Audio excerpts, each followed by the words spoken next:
Hello everyone, आज हम एक अलग टॉपिक पर बात करेंगे, अडल्ट स्क्विंट्स। हम आमतौर पर बच्चों के स्क्विंट्स के बारे में बात करते हैं और लोगों की भी ये धारणा है कि अगर स्क्विंट बचपन में ठीक हो जाए तो हो जाए, उसके बाद हम उसको ठीक नहीं करा सकते और उसका कोई इलाज पॉसिबल नहीं है। तो ये बहुत ही गलत धारणा है। स्क्विंट्स का ट्रीटमेंट हम बचपन से लेके अडल्ट एज ग्रुप में, एनी एज ग्रुप, हम उसको ट्रीट कर सकते हैं। अडल्ट्स में स्क्विंट या तो बचपन से अगर स्क्विंट का ट्रीटमेंट ना कराया गया हो, वो परसिस्ट कर रहा हो, या वापस आ गया हो स्क्विंट, या किसी तरह की नर्व पैल्सी हुई हो, या किसी कारण से विजन कम हो, उसके कारण से अडल्ट्स में स्क्विंट आता है। और भी बहुत रीजंस हैं जिसके कारण से अडल्ट्स में हम स्क्विंट देखते हैं। और इसके कारण से कई लोगों को अपने प्रोफेशन में भी दिक्कत आती है क्योंकि वो आई कांटेक्ट नहीं बना पा रहे होते। आई कांटेक्ट नहीं बना पाते तो उसके कारण से प्रोफेशनल एक्सीलेंस अचीव नहीं कर पाते हैं, वो लोगों से अपना चेहरा छुपाते हैं, कॉन्फिडेंस भी कम रहता है।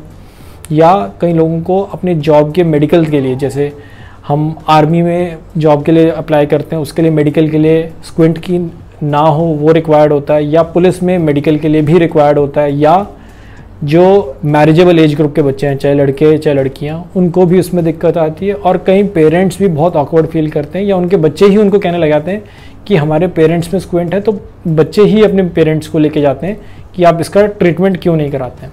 हमने स्क्विंट का ट्रीटमेंट बचपन से लेके, मैंने एल्डेस्ट जो एज ग्रुप आज तक ऑपरेट किया है वो 95 ईयर्स की एज ग्रुप में भी एक पेशेंट का भी स्क्विंट ऑपरेट किया है।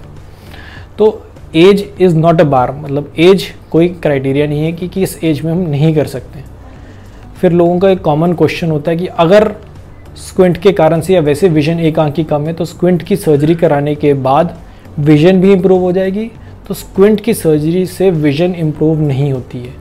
लोग एक और कॉमन क्वेश्चन पूछते हैं कि मुझे चश्मे का नंबर भी है, तो चश्मे का नंबर भी हट जाएगा स्क्विंट की सर्जरी के साथ।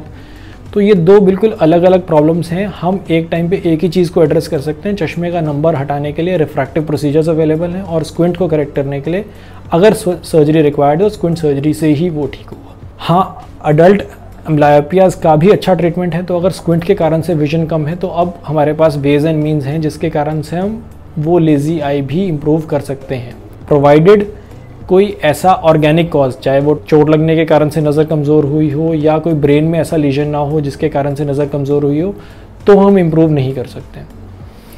फिर लोगों के क्वेश्चंस होते हैं कि कितने टाइम के लिए, अगर वो ऑफिस में काम करते हैं या कंप्यूटर पे काम करते हैं, कितने टाइम के लिए अपने ऑफिस से या बैंक से छुट्टी लेने की ज़रूरत है। तो मैं ये रिकमेंड करता हूँ 1 से 2 दिन से ज़्यादा की छुट्टी रिक्वायर्ड नहीं है। आँख में लाली ज़रूर रहेगी, लेकिन अपना कंप्यूटर का काम करने के लिए, अकाउंट्स का काम करने के लिए, बैंक का काम करने के लिए उनको कोई भी किसी तरह की कोई रिस्ट्रिक्शन नहीं है। एंड वो अपना काम 2 दिन बाद बड़े इजीली कर सकते हैं। सिर्फ थोड़ी सी रड़क रह सकती है और किसी तरह की कोई दिक्कत नहीं आती है। अकेली प्रिकॉशन जो हम रिकमेंड करते हैं वो हम रिकमेंड करते हैं 1 हफ्ते तक आँख में पानी अवॉइड करना है, और कोई भी किसी तरह की डाइट रिस्ट्रिक्शन हम नहीं रिकमेंड करते हैं। एक लोगों का क्वेश्चन होता है कि कोई पर्टिकुलर वेदर में सर्जरी नहीं करानी चाहिए, जैसे मानसून सीज़न अगर चल रहा हो कि बारिश से फ़र्क पड़ेगा, तो किसी भी सीज़न से कोई फ़र्क नहीं पड़ता है।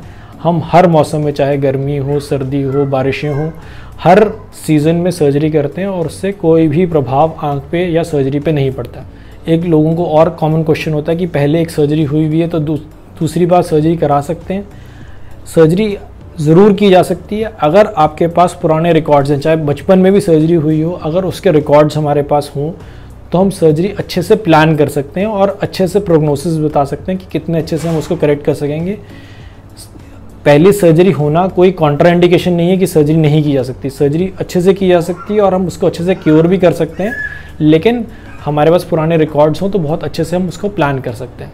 दूसरा, एक लोगों का क्वेश्चन होता है कि सर्जरी करने के लिए पूरी बेहोशी में जैसे बच्चों में करते हैं वैसे करना पड़ेगा, या हम कुछ और तरीके से एनेस्थीसिया देते हैं, या रीढ़ की हड्डी में जिसको स्पाइनल एनेस्थीसिया कहते हैं उसमें तो नहीं ऑपरेशन होगा, उससे लोगों को बहुत डर होता है। आई की सर्जरी, बड़ों में अडल्ट स्क्विंट सर्जरी, हम लोकल एनेस्थीसिया मतलब आँख के पास एक इंजेक्शन देते हैं जिसको हम रीजनल ब्लॉक कहते हैं, वो देने से आँख को सुन करके सर्जरी की जा सकती है। और सर्जरी में 10 to 15 मिनट्स लगते हैं। करने के बाद हम immediately after the surgery discharge कर सकते हैं और कोई भी हॉस्पिटलाइजेशन रिक्वायर्ड नहीं होती है।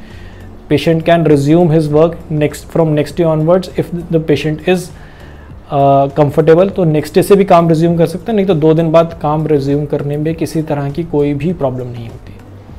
होपफुली ये सब जो आपके डाउट्स या जो मिथ्स हैं रिगार्डिंग अडल्ट स्क्विंट सर्जरी, मैं कुछ हद तक उनको एड्रेस करने में हेल्पफुल रहा हूँगा और आप और लोगों को भी इस मैसेज को आप स्प्रेड करेंगे। Thank you.